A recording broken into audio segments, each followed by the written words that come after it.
go now to the Daily Telegraph. Coal Clowns, an exclusive by Lachlan Leeming here. Dom slams protesters blocking cash.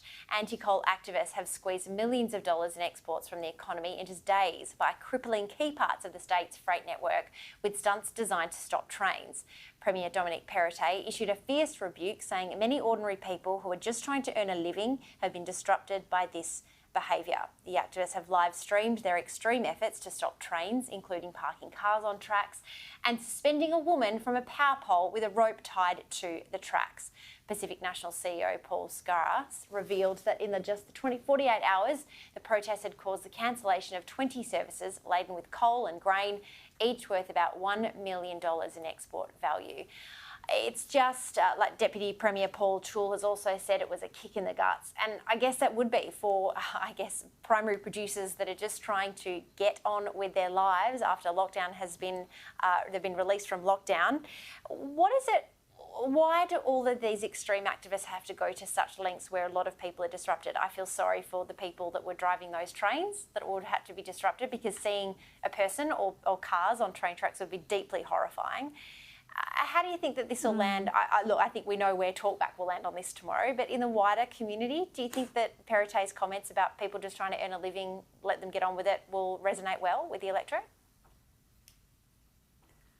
I think it will resonate well because of COVID and the way it's hit the economy, and this sense of people trying to survive, make a living and get on, I think does have resonance.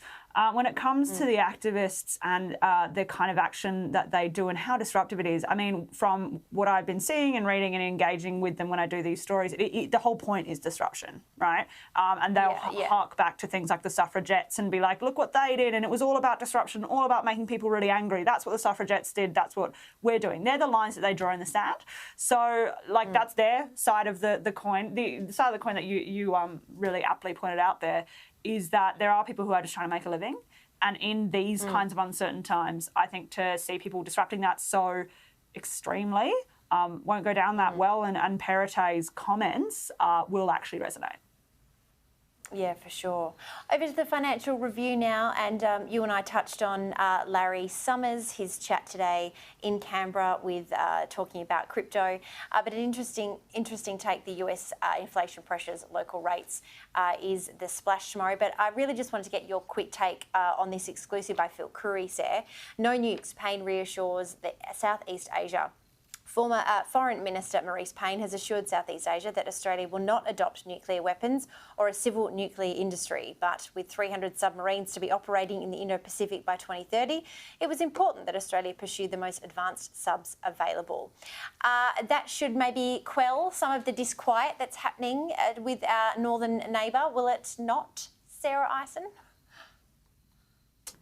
I don't think it will. I mean, I think it's been used as a bit of a political and diplomatic sledge. The Chinese government has, since we announced AUKUS, been quite clear on its criticism about how this is the AUKUS deal and the nuclear-powered submarines contravene our commitments against, nuclear weapons, which is a conflation, but it is an effective weapon, particularly, and diplomatic weapon rather, particularly when you are trying to maybe stir up disquiet in the region, particularly some Pacific neighbours and so on who are quite uneasy. It is good, though, that Payne is making this very clear. The whole job of the government, I think, is to get the truth and its position out there and do that really loudly, because the Beijing is going to be doing the same regarding how they believe that our nuclear-powered submarines are contravening our commitments not to have nuclear weapons. So I think it's important we get that narrative out there, particularly for the nervous neighbours and island nations that are so close to us. But it's not going to stop. The big power and the big voice about criticising us from doing exactly that, from criticising us.